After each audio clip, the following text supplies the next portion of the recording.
নমস্কাৰ পুৱাৰ বাতৰিৰ সৈতে মই কৃপাঞ্জল প্ৰশ্মুখী প্ৰথমে চাওক প্ৰধান বাতৰি দেশৰ যুৱ প্ৰজন্মৰ সৈতে প্ৰত্যক্ষ বাৰ্তালাপ প্ৰধানমন্ত্ৰী ক্ৰমাগত দ্বিতীয়বাৰৰ বাবে আপলোড ইনষ্টাগ্ৰাম ৰিল দেশে নৱ প্ৰজন্মৰ সৈতে সম্পৰ্ক সুদৃঢ় ৰাখিব বুলি প্ৰকাশ প্ৰধানমন্ত্ৰীৰ আশ্বাসৰ পিছতে সংসদত প্ৰশ্নকাকত ফাদিল সন্দৰ্ভত পদক্ষেপ ক্ষিপ্ৰতৰ সিজেপিৰ প্ৰতিনিধিৰ সৈতে সঘন বৈঠক কেন্দ্ৰীয় মন্ত্ৰীৰ দল সংগঠনৰ দাবী আৰু পৰামৰ্শক লৈ চিন্তা চৰ্চা ৰাজ্যৰ 12খন জিলা এতিয়াও বানৰ কবলত 7,51,048 গৰাকী লোক বানগ্ৰস্ত 61 গৰাকী লোকে প্ৰাণ হেৰুৱাইছে চলিছে যুদ্ধগতিত উদ্ধাৰ অভিযান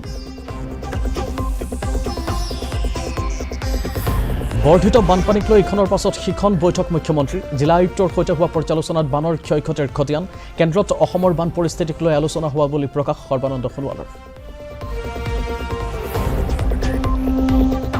নলবাৰীত 47 সংখ্যক আন্তঃজিলা এথলেটিক চেম্পিয়নশ্বিপ উদ্বোধনী অনুষ্ঠানত উপস্থিত অসমৰ ৰাজ্যপাল লক্ষ্মণ প্ৰসাদ আচাৰ্য প্ৰমুখ্যে ৰাজ্যৰ মন্ত্ৰী বিধায়ক প্ৰতিখন জিলাৰ 1150ৰো অধিক খেলুৱৈৰ অংশগ্ৰহণ প্ৰধানমন্ত্ৰী নৰেন্দ্ৰ মোদীয়ে কালি সামাজিক মাধ্যমযোগে দেশৰ যুৱক যুৱতীসকলে দিয়া সঁহাৰি আৰু পৰামৰ্শৰ বাবে ধন্যবাদ জ্ঞাপন কৰিছে তেওঁ বিভিন্ন প্ৰান্তৰ পৰা লাভ কৰা অন্তৰ্দৃষ্টি সম্পন্ন আৰু ইতিবাচক পৰামৰ্শৰ শলাগ লৈছে উল্লেখযোগ্য যে শেহতীয়াকৈ নিট ইউজিৰ প্ৰশ্নকাকত ফাদিল সন্দৰ্ভত প্ৰধানমন্ত্ৰী নৰেন্দ্ৰ মোদীয়ে সামাজিক মাধ্যমযোগে এক ভিডিঅ' বাৰ্তা প্ৰেৰণ কৰিছিল এই প্ৰতিক্ৰিয়াৰ পাছতে যুৱক যুৱতীসকলে ব্যাপক সঁহাৰি জনোৱাৰ লগতে একাধিক পৰামৰ্শ আগবঢ়ায় এই অভূতপূৰ্ব সঁহাৰিৰ বাবে প্ৰধানমন্ত্ৰী মোদীয়ে দেশবাসীক কৃতজ্ঞতা জ্ঞাপন কৰে থ্যাংক ইউ ফ্ৰেণ্ডছ कल देर रात आपसे मिलने का मौका मिल गया मेरे जो वीडियो पोस्ट किया था उसको जिस प्रकार से आपने रिस्पॉन्ड किया सकारात्मक सुझाव दिए थैंक्स टू एवरीबॉडी ये आपका प्यार बना रहेगा हमारा नाता और अधिक सक्रियता से जुड़ता रहेगा थैंक यू दोस्तों राष्ट्रपति द्रौपदी मुर्मुक रोमानियार बुचारेस्ट यूनिवर्सिटी ऑफ इकोनॉमिक स्टाडीजे काली सम्मानीय डक्टरेट डिग्री प्रदान करिছে জনসেৱা শিক্ষা আৰু সামাজিক দায়বদ্ধতা আৰু ভাৰত ৰোমানিয়াৰ সম্পৰ্ক সুদৃঢ় কৰাৰ ক্ষেত্ৰত আগবঢ়োৱা বিশেষ অৱদানৰ স্বীকৃতি স্বৰূপে এই সন্মান দিয়া হৈছে এই সন্মানৰ জৰিয়তে দুয়োখন দেশৰ জনসাধাৰণৰ চিৰস্থায়ী বন্ধুত্ব প্ৰতিফলিত হোৱা বুলি তেওঁ কৈছে It is in this spirit that I see the bilateral relationship between India and Romania today. Ours is a friendship based on mutual respect, trust, and shared democratic values. Education has been one of the strongest pillars of this partnership. For decades, Romanian universities have welcomed Indian students, particularly in medicine, engineering, and technology. I would encourage this university and other Romanian educational institutions to deepen cooperation through joint research and faculty and student exchanges. I hope that my visit will lead to new academic partnerships and encourage more students and researchers from Romania to engage with India. I am also pleased to announce that India has doubled the number of high-tech training slots for Romania, offering greater opportunities for Romanian professionals for training and capacity building, including in emerging areas such as artificial intelligence. নতুন দিল্লীৰ সংবিধান ক্লাবত কালি কেন্দ্ৰীয় মন্ত্ৰী JP Nadda আৰু জিতেন্দ্ৰ সিঙৰ সিজেপিৰ সৈতে আলোচনাত মিলিত হয় সিজেপিৰ নেতা সৌৰভ দাস আৰু আশুতোষ ৰাংকাই এই আলোচনাত অংশ লয় প্ৰায় 2 ঘণ্টা সময় জুৰি এই আলোচনা অনুষ্ঠিত হয় বৈঠকৰ অন্তত কেন্দ্ৰীয় মন্ত্ৰী জেপি নড্ডাই কয় যে সিজেপিয়ে পৰীক্ষা প্ৰক্ৰিয়া সংশোধনৰ ক্ষেত্ৰত 3টা মুখ্য দাবী আৰু 5টা পৰামৰ্শ আগবঢ়াইছে চৰকাৰৰ সৈতে আলোচনাৰ পাছত আজি বিয়লি পুনৰ সিজেপিৰ সৈতে আলোচনা অনুষ্ঠিত হ'ব বুলি মন্ত্ৰীগৰাকীয়ে প্ৰকাশ কৰে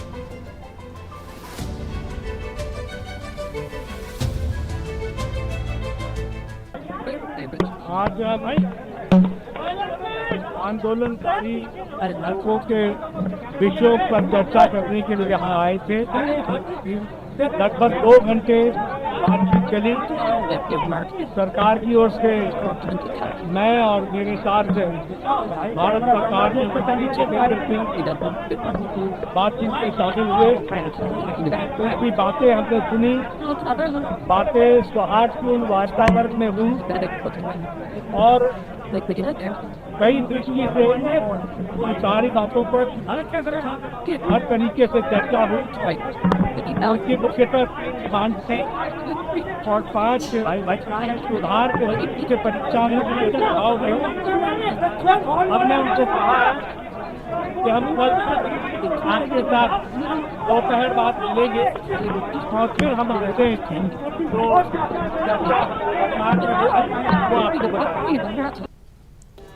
প্ৰশ্নকাকত ফাদিল আৰু পৰীক্ষাত হোৱা অনিয়ম ৰোধ কৰি এই ক্ষেত্ৰত কঠোৰ শাস্তি প্ৰদানক লৈ কেন্দ্ৰীয় কেবিনেটে কালি এখন খচৰা বিধেয়কত অনুমোদন জনায়। অহা সপ্তাহত এই প্ৰস্তাৱিত বিধেয়কখন সংসদত উত্থাপন হোৱাৰ সম্ভাৱনা। উল্লেখযোগ্য যে কালি প্ৰধানমন্ত্ৰী নৰেন্দ্ৰ মোদীয়ে সামাজিক মাধ্যমযোগে ঘোষণাৰ পাছতে কালি কেবিনেটত এই খচৰা বিধেয়কখনত অনুমোদন জনোৱা হয়।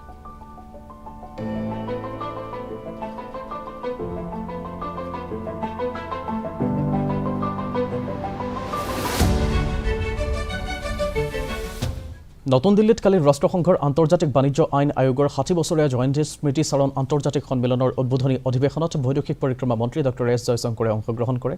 বৈঠকত তেওঁ আধুনিক স্বচ্ছ আৰু আন্তঃৰাষ্ট্ৰীয় সামঞ্জস্যপূৰ্ণ আইনী পৰিৱেশ সৃষ্টিৰ বাবে ভাৰতৰ প্ৰতিশ্ৰুতিবদ্ধ বুলিও তেওঁ উল্লেখ কৰে। লগতে আয়োগৰ 8খন দেশৰ অন্যতম সদস্য হিচাপে ভাৰতে কেইবাটাও ক্ষেত্ৰত আন্তঃৰাষ্ট্ৰীয় বাণিজ্য আইন বিৱৰ্তনৰ ক্ষেত্ৰত সক্ৰিয়ভাৱে অৰিহণা যোগাই আহিছে বুলিও মন্তব্য কৰে। তেওঁ প্ৰযুক্তিগত পৰিৱৰ্তন, ডিজিটেল বাণিজ্য, বিকশিত যোগান শৃংখলৰ বিকাশ আৰু বিনিয়োগৰ নতুন আৰ্হিয়ে সামগ্ৰী, সেৱা, মূলধন ইত্যাদিৰ ওপৰত পেলোৱা প্ৰভাৱ সন্দৰ্ভত আলোকপাত কৰে। It's a great pleasure for me today to speak to this distinguished gathering, convened to commemorate a major milestone, which is the 60th anniversary of UNCITRAL. I extend a particularly warm welcome to our international delegates who have traveled from across the world to join us to mark this important occasion. Over the past 6 decades, UNCITRAL has emerged as one of the most successful institutions within the UN system. Through its model laws, conventions, legislative guides, and legal standards, it has significantly contributed to the harmonization, modernization, and progressive development of international trade law. As the world economy undergoes profound transformation driven by technological change, digital commerce, evolving supply chains, and new patterns of investment, the work of UNCITRAL has acquired even greater relevance. The Commission has consistently demonstrated its ability to adapt to emerging realities while preserving the principles of inclusivity, consensus, and respect for diverse legal traditions. কালি অনুষ্ঠিত কেন্দ্ৰীয় কেবিনেটৰ বৈঠকত ভাৰত ঔদ্যোগিক বিকাশ যোজনাৰ ৰসায়ন অথবা ভব্য ৰসায়ন আঁচনিৰ ৰূপায়ণত অনুমোদন জনোৱা হয়। এই আঁচনিৰ অধীনত দেশত 3খনকৈ ৰাসায়নিক উদ্যান স্থাপন কৰা হ'ব। আনফালে আঁচনিৰ ৰূপায়ণৰ বাবে ধাৰ্য কৰা হৈছে 3030 কোটি টকা। কেবিনেট বৈঠকৰ অন্তত কেন্দ্ৰীয় মন্ত্ৰী অশ্বিনী বৈষ্ণৱে সংবাদমেল যোগে এই বিষয়ে সদৰি কৰে। हम सब जानते हैं कि इकोनॉमी में there are certain industries which are foundational industries, जैसे steel industries a foundational industry, chemical industries a foundational industry, semiconductor industries a foundational industry. Foundational industry का इम्पोर्टेंस इसलिए होता है that foundational industry supplies material to many other industries. अगर आपके पास देश में एक फाउंडेशन इंडस्ट्री स्ट्रांग है तो उस फाउंडेशन इंडस्ट्री पे you can build many other industries. Chemical is one of those industries जिसमें if you have that industry in your country then you can have multiple other industries which are based upon chemical industry. So that's why माननीय प्रधानमंत्री जी ने इस industry पे बहुत ध्यान देके भव्य रसायन स्कीम बनाई है। भव्य रसायन स्कीम का बेसिक थीम है plug and play chemical parks. Plug and play chemical parks time tested strategy है, दुनिया के कई देशों ने की है ये। और इस स्ट्रैटेजी में केमिकल में कॉम्प्लेक्सिटी आती है एनवायरमेंटल इश्यूज के कारण। एनवायरमेंटल कंसर्न्स बहुत इंपॉर्टेंट है केमिकल इंडस्ट्री में, सेफ्टी कंसर्न्स बहुत इंपॉर्टेंट है केमिकल इंडस्ट्री में। इन दोनों का ध्यान रखने के लिए जो केमिकल इंडस्ट्री के लिए जो स्पेशल रिक्वायरमेंट्स है, for example common effluent treatment plants, for example special effluent treatment plants, for example how the gaseous emissions will be treated, right?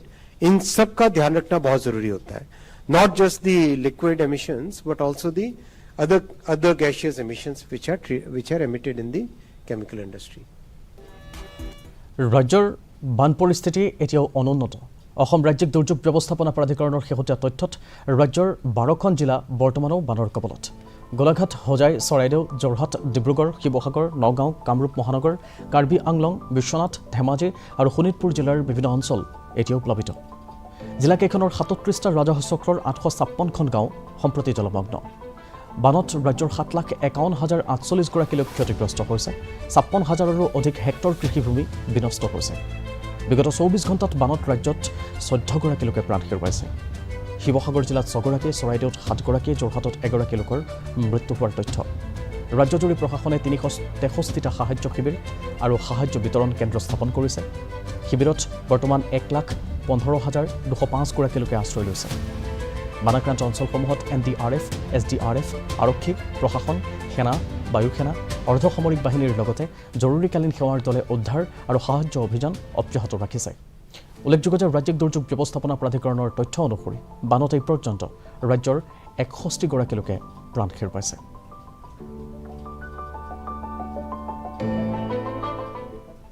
বান পৰিস্থিতি সন্দৰ্ভত কালি লোকসেৱা ভৱনত এখন গুৰুত্বপূৰ্ণ আলোচনা হয় মুখ্যমন্ত্ৰী ডক্টৰ হিমন্ত বিশ্ব শৰ্মাৰ অধ্যক্ষতাত ভাৰ্চুৱেলি শীৰ্ষ বিষয়াসকলৰ সৈতে লগতে জিলা আয়ুক্তসকলৰ সৈতে এখন আলোচনা হয় বৈঠকৰ অন্তত মুখ্যমন্ত্ৰীগৰাকীয়ে এখন সংবাদমেল সম্বোধন কৰে বৈঠকত তেখেতে বানত ৰাজ্যৰ 77টা ৰাজহ চক্ৰ ক্ষতিগ্ৰস্ত হৈছে বুলি প্ৰকাশ কৰে 47 গৰাকী লোকে প্ৰাণ হেৰুৱাইছে আৰু এতিয়াও 8 গৰাকী লোক সন্ধানহীন হৈ আছে বুলি তেওঁ কৈছে চৰাইদেউত 3টা ৰেভিনিউ সাৰ্কেল আমাৰ এফেক্টেড হৈছে 152খন ভিলেজ আমাৰ এফেক্টেড হৈছে 1,33,159টা 59 গৰাকী পৰিয়াল আমাৰ এফেক্টেড হৈছে আৰু চৰাইদেউ জিলাত আমাৰ 10 গৰাকী ব্যক্তি মৃত্যু হৈছে এগৰাকী ব্যক্তি এতিয়াও সন্ধানহীন হৈ আছে তাৰমানে 10+1 ডেথ 1 মিছিং শিৱসাগৰ জিলাত আমাৰ 5টা ৰেভিনিউ সাৰ্কেল এফেক্টেড হৈছে 333খন ভিলেজ আমাৰ এফেক্ট হৈছে 5,30,000 পপুলেশ্যন এফেক্টেড হৈছে আৰু এতিয়ালৈকে 21টা হিউমেন লাইফ লষ্ট হৈছে 21 আৰু 6 গৰাকী ব্যক্তিক এতিয়ালৈকে আমি বিচাৰি পোৱা নাই তাৰমানে 6 মিছিং চৰাইদেউ আৰু শিৱসাগৰ মিলি এতিয়ালৈকে 7 মিছিং এণ্ড 16 ডেথ আৰু এই পপুলেশ্যনটোকে যদি আমি ৰাজ্যৰ ভিত্তিত ক'বলৈ যাওঁ বৰ্তমানলৈকে আমাৰ যিটো 23 জুলাইৰ পৰা আমি যিটো বৰ্তমানলৈকে আমাৰ যিমানখিনি পানী হ'ল গোটেই অসমত আমি যদি গোটেই অসমৰ আপোনালোকক হিচাপটো দিব খোজো তেতিয়াহ'লে এই বছৰত আমাৰ এতিয়ালৈকে 77 ৰেভিনিউ সাৰ্কেল এফেক্ট হৈছে আৰু 47 হিউমেন লাইফ লষ্ট হৈছে এইটো ইনক্লুডিং গোলাঘাট যোৰহাট ডিব্ৰুগড়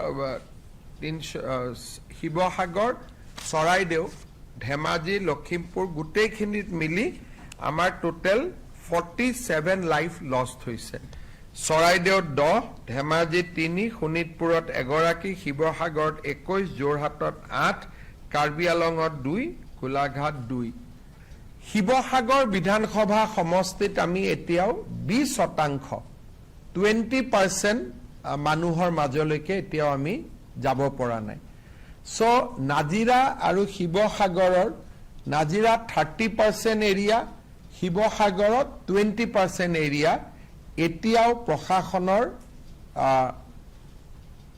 যেটো আমি ক'ব পাৰো যে প্ৰশাসন উপস্থিত হ'ব লাগে এতিয়ালৈকে প্ৰশাসন উপস্থিত হ'ব পৰা নাই তাৰ পৰিৱৰ্তে মামৰা আমাৰ সোণাৰী আৰু ডিমৌ সমষ্টিৰ প্ৰায়বিলাক গাঁৱত আমি যাব পাৰিছো প্ৰায়বিলাক অঞ্চলত যাব পাৰিছো আৰু কৰবাত যদি যাবও পৰা নাই আজি গধূলিলৈকে আমি সেই গাঁওখিনিত গৈ উপস্থিত হ'ব পাৰিম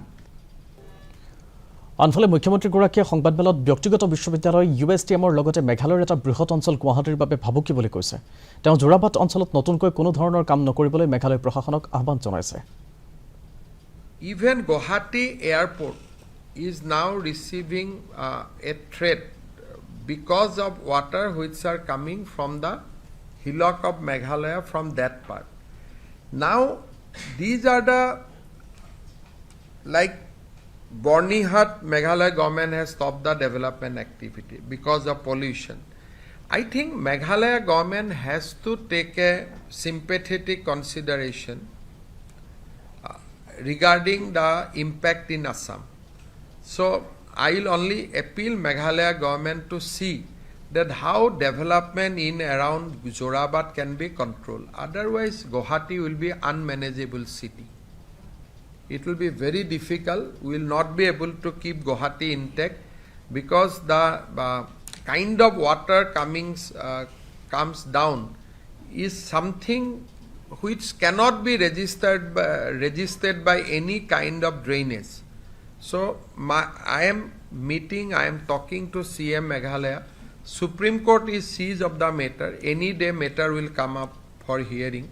And we will argue before Supreme Court. We don't want to talk good or bad about a neighboring state. We will argue before Supreme Court because already empowered committee has submitted a clear report that today whatever Guwahati is facing because of the development in and around Zorabat, you can see the USTM. But what is happening, the backside of USTM is much more dangerous. Sometimes journalists should visit and you will see that what is going on around the 10-kilometer area from Zorabat. মুখ্যমন্ত্ৰীগৰাকীয়ে কালি বান প্ৰভাৱিত জিলাসমূহৰ জ্যেষ্ঠ বিষয়া আৰু জিলা আয়ুক্তসকলৰ সৈতেও শেহতীয়া বান পৰিস্থিতি সম্পৰ্কে পৰ্যালোচনা কৰে বিভিন্ন দিশ সন্দৰ্ভত কেতবোৰ পৰামৰ্শ সাৱধানতা আৰু নিৰ্দেশনা দিয়ে জিলাসমূহলৈ ইতিমধ্যে 111 কোটি টকা মুকলি কৰি দিয়া হৈছে বুলি তেওঁ জনায়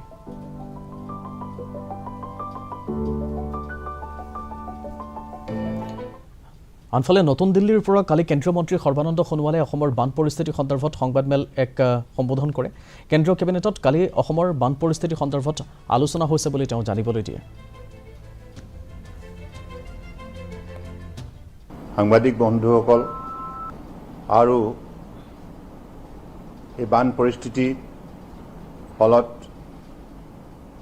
প্ৰায় 11খন জিলাৰ লোক ক্ষতিগ্ৰস্ত হৈছে বিশেষভাৱে 7,42,000তকৈ অধিক লোক ক্ষতিগ্ৰস্ত হৈছে খেতি পথাৰৰ পৰা আৰম্ভ কৰি গৰু ম'হ বিভিন্ন ধৰণৰ ব্যৱসায়িক প্ৰতিষ্ঠান ক্ষতিগ্ৰস্ত হৈছে আৰু আটাইতকৈ বেদনাদায়ক কথা এতিয়ালৈকে প্ৰায় 47 জনতকৈ অধিক নিৰীহ লোক এই বানত মৃত্যুবৰণ কৰিছে এই মৃত্যুবৰণ কৰা প্ৰতিগৰাকী ব্যক্তিৰ বিদেহী আত্মাৰ চিৰশান্তিৰ বাবে মই ঈশ্বৰৰ ওচৰত প্ৰাৰ্থনা জনাইছোঁ আৰু মৃতকৰ শোকসন্তপ্ত পৰিয়ালবৰ্গলৈ সমবেদনা জ্ঞাপন কৰিছোঁ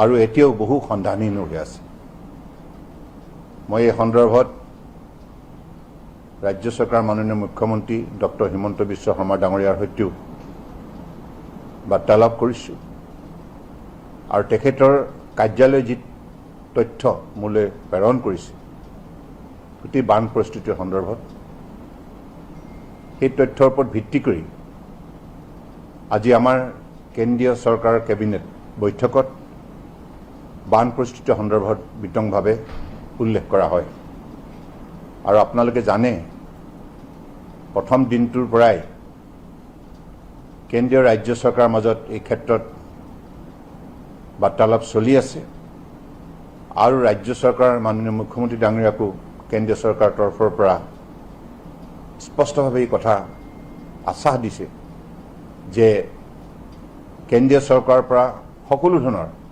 সহযোগিতা ৰাজ্য চৰকাৰ আগবঢ়োৱা হ'ব লোকভৱনত কালি ৰাজ্যপাল লক্ষ্মণ প্ৰসাদ আচাৰ্যই Indian red cross society Assam ৰাজ্যিক শাখাৰ বিষয়ববীয়াসকলৰ সৈতে উচ্চ পৰ্যায়ৰ পৰ্যালোচনা বৈঠকত মিলিত হয় তেওঁ ৰাজ্যজুৰি বানপীড়িত লোকসকলৰ বাবে চলি থকা মানৱীয় সঁহাৰি আৰু সাহায্য ব্যৱস্থাৰ মূল্যায়ন কৰে বৈঠকত অসম ৰাজ্যিক শাখাৰ ইণ্ডিয়ান ৰেড ক্ৰছ ছ'চাইটিৰ সাধাৰণ সম্পাদক দেৱা প্ৰসাদ মিশ্ৰই অংশ লয়।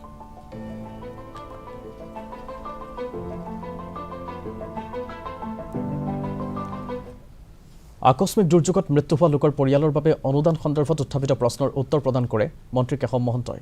এতিয়াৰে পৰাই হাতীৰ আক্ৰমণত নিহতৰ নিকট আত্মীয়ই লাভ কৰিব 6 লাখ টকাৰ অনুদান। পূৰ্বে হাতীৰ আক্ৰমণত নিহতৰ পৰিয়ালে লাভ কৰিছিল 4 লাখকৈ টকা। মানুহৰ সংঘাতটো বাঢ়িছে।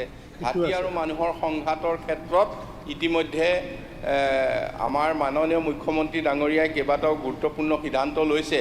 সিদিনাখন বন মন্ত্ৰী ডাঙৰীয়াৰ আহ্বানত এখন আমাৰ বিধায়কসকলৰো মিটিং হ'ল। গতিকে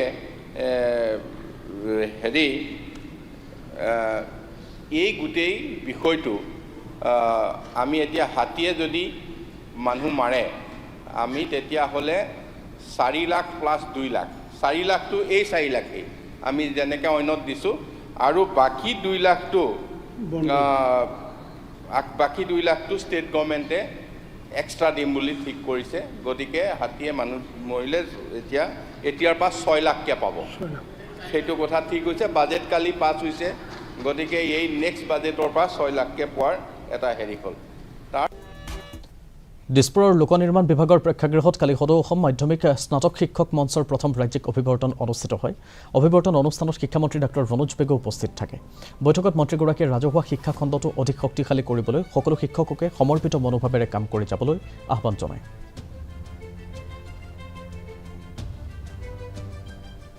স্নাতক মাধ্যমিক যিসকল শিক্ষক যাক আমি গ্ৰেজুৱেট টিচাৰ বুলি কওঁ, ইয়াৰ ভিতৰত গ্ৰেজুৱেট টিচাৰ আৰ্টছ থাকে, গ্ৰেজুৱেট টিচাৰ ছায়েন্স থাকে আৰু আমি শেহতীয়াকৈ গ্ৰেজুৱেট টিচাৰ মেথমেটিক্সৰ পদো আমি সৃষ্টি কৰিলোঁ আৰু তেওঁলোক মূলতঃ দায়বদ্ধ হয় 9ম 10ম শ্ৰেণী ইয়াত শিক্ষাদান কৰাৰ কাৰণে। তো সদৌ অসম মাধ্যমিক স্নাতক শিক্ষক সন্থাৰ তেওঁলোকৰ প্ৰথম এই অধিৱেশনখনত আজি PWD কনভেনশ্যন চেণ্টাৰত মই অংশগ্ৰহণ কৰোঁ আৰু অংশগ্ৰহণ কৰি মই তেওঁলোকক বৰ্তমান যি ৰাজহুৱা শিক্ষা খণ্ড সেই ৰাজহুৱা শিক্ষা খণ্ডৰ শিক্ষাক খুব শক্তিশালী কৰাৰ কাৰণে আহ্বান জনাওঁ। আমাৰ কাৰণে এইটোৱেই আশাব্যঞ্জক কথা যে আমাৰ মাধ্যমিক শিক্ষা খণ্ডত যথেষ্ট বিকাশ হৈছে। আমাৰ ইয়াত ছাত্ৰ ছাত্ৰীৰ সংখ্যাও বাঢ়িছে, আমাৰ ড্ৰপ আউট ৰেট কমিছে। আমাৰ মাধ্যমিক শিক্ষাৰ ক্ষেত্ৰত যি গ্ৰছ এনৰলমেণ্ট ৰেচিঅ' সেইটো যথেষ্ট উন্নত হৈছে আৰু GR যেতিয়া সৰ্বভাৰতীয় পৰ্যায়ত 75, কিন্তু এতিয়া আমাৰ উন্নীত হৈ আমি 65%লৈকে গৈছোঁ। প্ৰশ্নকাকত ফাদিল সন্দৰ্ভত শিক্ষামন্ত্ৰীগৰাকীয়ে মন্তব্য কৰিছে। ছাত্ৰ ছাত্ৰীৰ প্ৰত্যাশা পূৰণ বিজেপি চৰকাৰৰ প্ৰথম অগ্ৰাধিকাৰ বুলি তেওঁ কৈছে। 2026 নীট UG পৰীক্ষাৰ প্ৰশ্নকাকত লিক হোৱা লৈ যি পৰিৱেশ সৃষ্টি হ'ল আৰু যোৱাকালি প্ৰধানমন্ত্ৰীয়ে যি ধৰণে আমাক আশ্বস্ত কৰিছে, মই সম্পূৰ্ণ আশ্বস্ত হৈছোঁ। প্ৰধানমন্ত্ৰীয়ে যি কৈছে যে ফাষ্ট ট্ৰেক কোৰ্টত ইয়াৰ বিচাৰ হ'ব আৰু অতি শীঘ্ৰে যিসকল দোষী এই ঘটনাৰ বাবে তেওঁলোকৰ শাস্তি সুনিশ্চিত কৰিব। প্ৰধানমন্ত্ৰী নৰেন্দ্ৰ মোদী ডাঙৰীয়াই এই কথাও কৈছে যে ছাত্ৰসকলৰ তেওঁলোকৰ স্বাৰ্থ তেওঁলোকৰ ইছ্যুজ সদায়ে তেখেতে অগ্ৰাধিকাৰ দি আহিছে আৰু দিব। ষ্টুডেণ্ট ফাৰ্ষ্ট এটা নীতিত লৈ পেলাই চৰকাৰখন পৰিচালিত হৈছে। মই যেনেকৈ প্ৰধানমন্ত্ৰীৰ কথাৰ পৰা তেখেতৰ টুইটৰ পৰা মই আশ্বস্ত হৈছোঁ, মই সকলোকে আহ্বান জনাওঁ যে প্ৰধানমন্ত্ৰীৰ ওপৰত আস্থা ৰাখক। যি ফাষ্ট ট্ৰেক আদালতত ইয়াৰ বিচাৰ কৰাৰ কথা কৈছে সেয়া তেওঁ সুনিশ্চিত কৰিব। আমি অসমতো মাননীয় মুখ্যমন্ত্ৰী ডক্টৰ গুৱাহাটীৰ প্ৰাগজ্যোতিষ মহাবিদ্যালয়লৈ স্বতন্ত্ৰ মৰ্যাদা প্ৰদান কৰা হৈছে। UGCৰ দ্বাৰা মহাবিদ্যালয়খনলৈ এই স্বতন্ত্ৰ মৰ্যাদা প্ৰদান কৰা হৈছে। শিক্ষামন্ত্ৰী ডক্টৰ ৰনোজ বেগৱে এই কথা প্ৰকাশ কৰি মহাবিদ্যালয়খনৰ শিক্ষক শিক্ষয়িত্ৰী ছাত্ৰ ছাত্ৰীলৈ অভিনন্দন জনাইছে।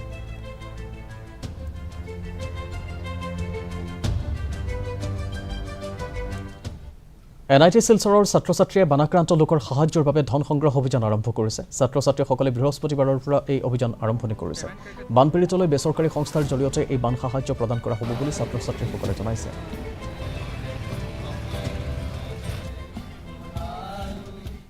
মই সমুদ্ৰ বৰগোহাঁই, মই NIT শিলচৰৰ ৪ৰ্থ বৰ্গৰ ছাত্ৰ আৰু আমাৰ যিহেতু এতিয়া আমি সকলোৱে জানো অসমত বানৰ প্ৰবল চলি আছে আৰু বানৰ পৰা বহুত মানুহ আক্ৰান্ত হৈছে, বহুত মানুহৰ ঘৰ ডুবিছে, বহুত মানুহৰ মৃত্যুও হৈছে আৰু আমাৰ যিখিনি বেছিক নিডছ সেইসমূহো বহুত মানুহে পোৱা নাই এতিয়া। আৰু এইসমূহ কথা আমি সকলোৱে উপলব্ধি কৰি আছোঁ, কাৰণ আমাৰ লগৰ মাজৰে বহুত আপাৰ আছামৰ আছে আৰু তেওঁলোকৰ পৰিয়ালো বহুতে ভুগি আছে। সেইসমূহ আমি ডিছকাছ কৰি থাকোঁতে আমাৰ মনত এইটো আইডিয়া আহিছে যে আমি আমাৰ NIT শিলচৰৰ তৰফৰ পৰা এটা ফাণ্ড ৰেইজ কৰিব পাৰোঁ আৰু অসমৰ যিসকল ব্যক্তিয়ে ভুগি আছে তেওঁলোকক আমি সহায় কৰিব পাৰোঁ।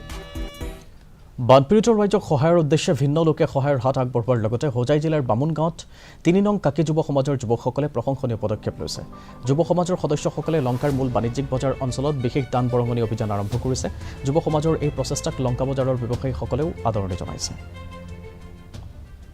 হয়, আজি আমি আহিছোঁ বানত আক্ৰান্ত যিসকল লোক আবদ্ধ হৈ আছে তেওঁলোকক আমি সহায়ৰ হাত আগবঢ়াবলৈ। আজি আমি বামুণ গাঁও আৰু ৩ নং কাকি যুৱ সমাজ মিলি আমি আমাৰ যোৱাকালি কৰিলোঁ আমি 2 নং কাকি দাঁতিকাষৰীয়া অঞ্চলসমূহত আমি বৰঙণি উঠাইছোঁ বা ৰাইজৰ বহু সঁহাৰি পাইছোঁ। আজি আমি আহিছোঁ লংকা বজাৰসমূহত আমি বৰঙণি উঠাই আছোঁ আৰু সকলোৱে সহায় কৰি আছে। সকলোৱে মাদকমুক্ত সমাজ গঢ়াৰ লক্ষ্যৰে আৰু যুৱ সমাজক নিচাজাতীয় দ্ৰব্যৰ কুপ্ৰভাৱৰ পৰা সজাগ কৰাৰ উদ্দেশ্যে কালি শ্ৰীভূমিত নিচামুক্ত সজাগতামূলক কাৰ্যসূচীৰ আয়োজন কৰা হয়। ভাৰত চৰকাৰৰ যুৱ পৰিক্ৰমা আৰু ক্ৰীড়া মন্ত্ৰালয়ৰ অধীনস্থ মাই ভাৰত বিভাগৰ উদ্যোগত এই সজাগতা কাৰ্যসূচী ৰূপায়িত হয়। বিচাৰোঁ তেনে আমাৰ যুৱ সমাজ নেশামুক্ত থাকিব লাগে। অকল এইটোৱে মেছেজ, এইখিনিমান মেছেজ দিয়াৰ কাৰণে আমাৰ এই প্ৰগ্ৰেম, যিটো আমি ভাৰত চৰকাৰৰ ডাইৰেক্ট চেণ্ট্ৰেল গভৰ্ণমেণ্টৰ ডিপাৰ্টমেণ্টৰ ফালৰ পৰা আমি এই প্ৰগ্ৰেমটো পাতি আছোঁ।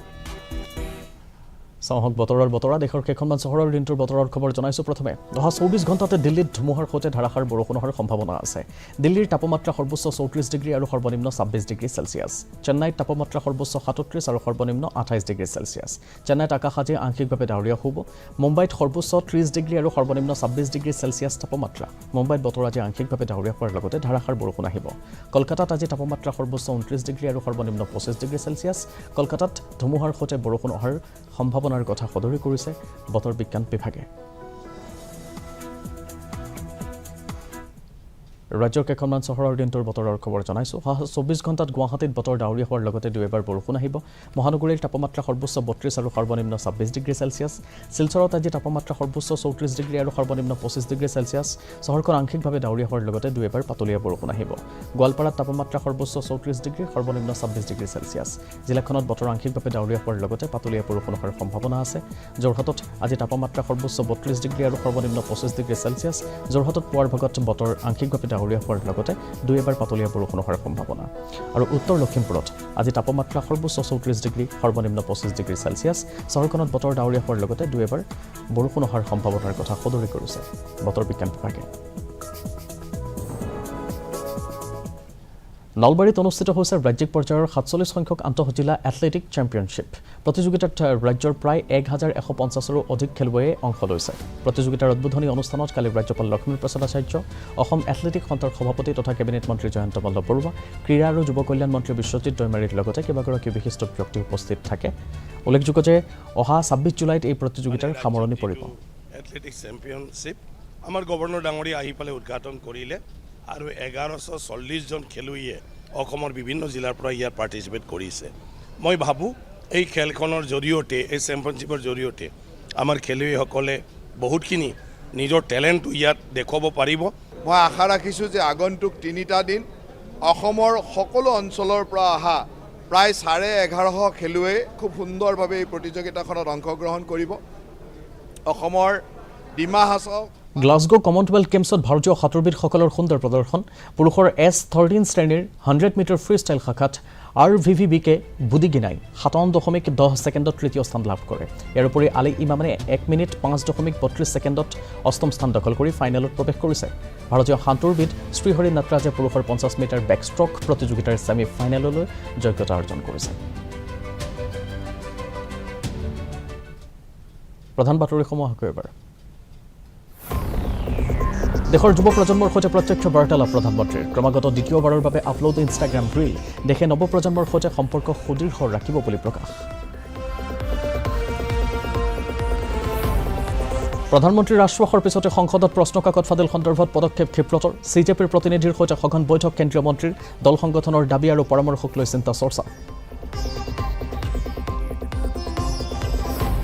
ৰাজ্যৰ 12খন জিলা এতিয়াও বানৰ কবলত 7,51,048 গৰাকী লোক বানগ্ৰস্ত 61 গৰাকী লোকে হেৰুৱাইছে প্ৰাণ চলিছে যুদ্ধগতিত উদ্ধাৰ অভিযান বানপানীক লৈ ইখনৰ পাছত সিখন বৈঠক মুখ্যমন্ত্ৰীৰ জিলা আয়ুক্তৰ সৈতে হোৱা পৰ্যালোচনাত বানৰ ক্ষয়ক্ষতিৰ খতিয়ান কেন্দ্ৰত অসমৰ বান পৰিস্থিতিক লৈ আলোচনা হোৱা বুলি প্ৰকাশ মন্ত্ৰী সৰ্বানন্দ সোণোৱালৰ আৰু নলবাৰীত 47 সংখ্যক আন্তঃজিলা এথলেটিক চেম্পিয়নশ্বিপ উদ্বোধনী অনুষ্ঠানত উপস্থিত অসমৰ ৰাজ্যপাল লক্ষ্মণ প্ৰসাদ আচাৰ্য প্ৰমুখ্যে ৰাজ্যৰ মন্ত্ৰী বিধায়ক 1150ৰো অধিক খেলুৱৈৰ অংশ